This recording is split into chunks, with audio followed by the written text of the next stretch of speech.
Okay, so once I have figured out what my design is going to be, I'm going to do a rough sketch. So doing a rough sketch is going to help you because you're going to think about, where am I placing these shapes on the page? Am I going to hold my page in a horizontal way, or am I going to do it in a vertical way? So these are some things you can think about in your planning stage in your rough sketch. So I can have the iPad beside me, I can just do it from my head, but this is just going to kind of give you an idea of what it is you want to do and where you need to place these shapes, whatever it is you're drawing, okay? Yours might not be in a circle, you might have a different idea, and that's okay too. But doing the rough sketch is going to save you from starting over again once I give you the good paper. So this is like a plan. So once you have the plan, you're going to recreate it onto the good paper. Now, if you do such a great job with the rough sketch, then you can always use carbon paper to trace that onto the good one. You know, if you feel like you need to, that's perfectly fine. But remember, this is how you're going to lay things out, and you're going to make your mistakes on the rough sketch. Then you'll have something to work on that is better or more well thought out, okay? So I need to have the 12 colors, all 12 colors, and I need to have them going in the right direction. So I'm going to say, okay, I've got the yellow here, then I'm going to do my other primary here, which would be blue, and then over here on the left, I'm going to do red, and I've given myself the secondary space. So we're going to do yellow and blue, so we're going to have a green one, and then we're going to have a violet, or we can call it purple, either one, over there. And in between here, yellow and red, we're going to have the orange. And then I thought it would be fun to do some other kind of design like this. You know, this is just my thought for this demonstration. You can do whatever motif you want, all right?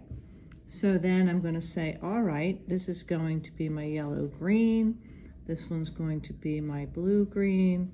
This is going to be blue violet. Over here is going to be the red violet, and then the red orange. And then right here, I'm going to do yellow orange. So when you do your final on good paper, you can write these little notations on here to help you remember where your color's going to go. But if you do it, if you're going to do it very lightly, all right? Because you want to erase it once you have your good one. You'd be erasing this and then painting, okay?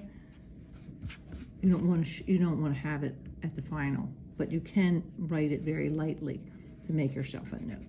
All right, so let's say that is my plan, that's my sketch.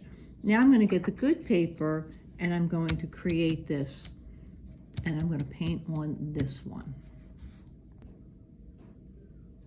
Okay, so we're going to start out with yellow, and then we're going to work your way around like a clockwise. So you're going to first get out some yellow paint. I'm going to give you yellow, blue, and red. Okay, that's all I'm giving you to do this, because you're going to mix the colors. So yellow is easy. We're just going to put some yellow on the paintbrush, and we are going to start painting it in. Now, part of what I'm going to grade you on is how well you are able to mix the color and neatly apply the color. Sometimes you have to add a little bit of water. You'll have a water jar next to you, a little bit of water to the paint so that it gets a little thinner, not too thin. But when you get to the edges of things, this is important. If you have it a little bit more water on it and it's not so dry, you're going to be able to control the flow of the paint a little bit more, okay? Because if it's so dry, and so, not dry, but if it's so thick, it can be hard to move it into those little corners. Okay, that's why sometimes water helps. Okay, so when that is finished, nice and neatly done, you're going to move on to the red, and then you're going to do the blue. So before I just start painting in any one of these spaces, I have my plan, all right? So I can look back here and I can make sure I have the color right. So yeah, there's my yellow, then that's gonna be yellow-green, that's going to be green, that's going to be blue-green, that's going to be blue, and so on, all right? So I know where I'm gonna put that. I'm gonna do a very light B right there, okay?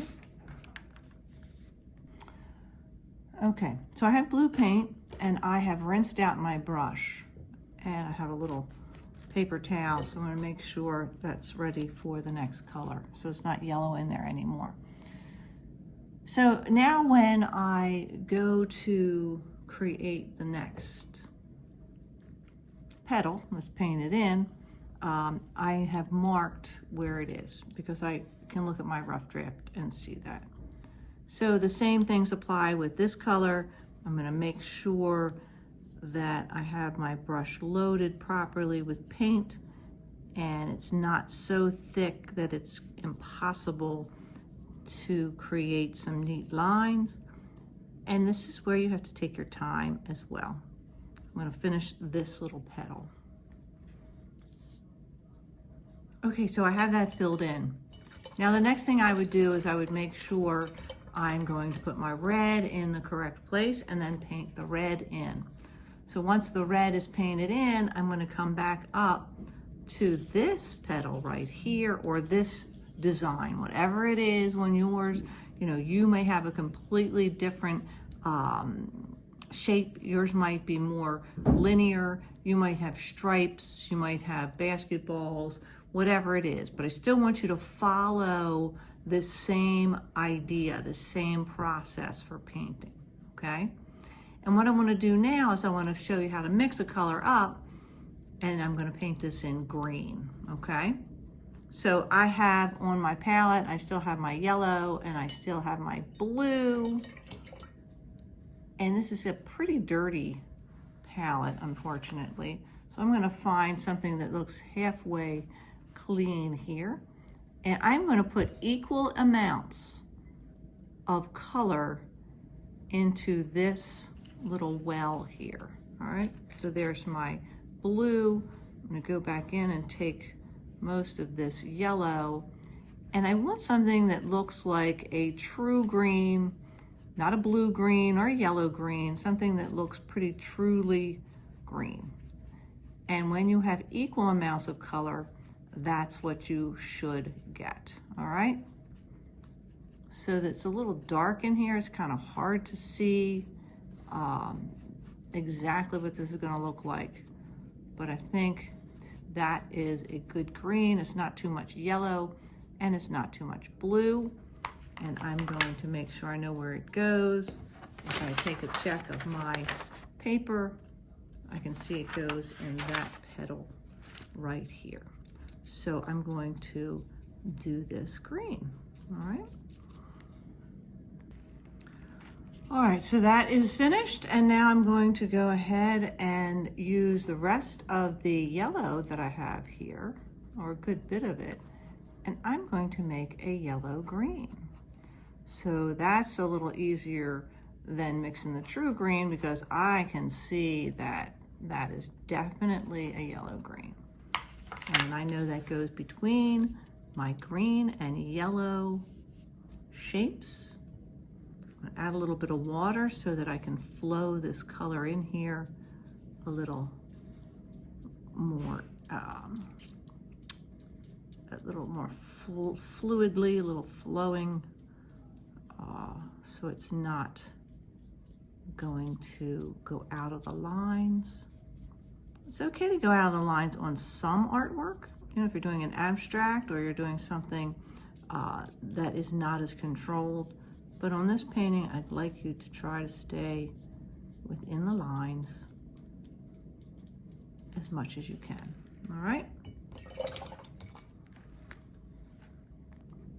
All right, this is going to be the blue-green. So it's got more blue than green.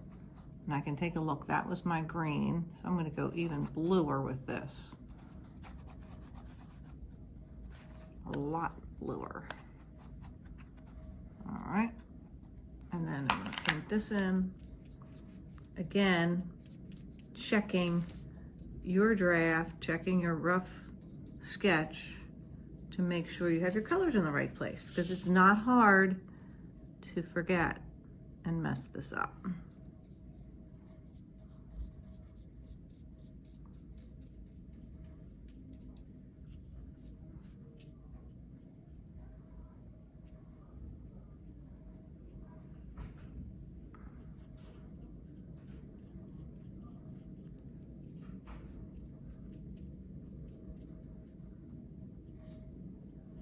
Take your time, not a rush.